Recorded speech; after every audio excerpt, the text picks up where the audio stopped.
as an adult, I've had a lot of opportunity to do ceremony, and ceremonies in our community are very important for our, what I would say, our spiritual health. And so there's different kinds of ceremonies. You have, sweat lodges, sun dance. You can do feast ceremonies. You can do tea dances. But some of these ceremonies are very intense, and they can be very like if you go to a sweat lodge, it's very hot. And my sons, that because of the sensory challenges or the sensory differences, they wouldn't be able to do that. Mm-hmm. But there are the other types of ceremonies. So I was able to bring my sons to what's known as a chicken dance ceremony. And in the chicken dance ceremony, that's really all it is you go and you dance and you drum. Some people sing, then there's a feast, and they were all able to participate fully.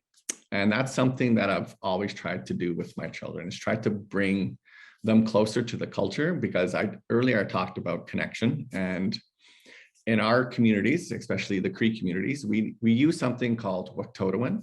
It's pretty much a legal tradition in our communities. And essentially what it is the law of relationships, and relationships not only to another human, but your relationship to yourself, your relationship to the land, your relationship to the community, your spiritual relationships, and all the different connections that you have.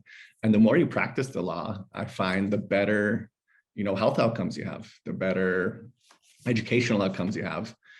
And there are studies that have proved this, is that cultural continuity, language culture, does lead to better health outcomes. And so that's something that I try and do for my children. Unfortunately, like I said earlier, our cultures are fractured, but Musqueam is very rich in culture. And I think it's one of the many strengths.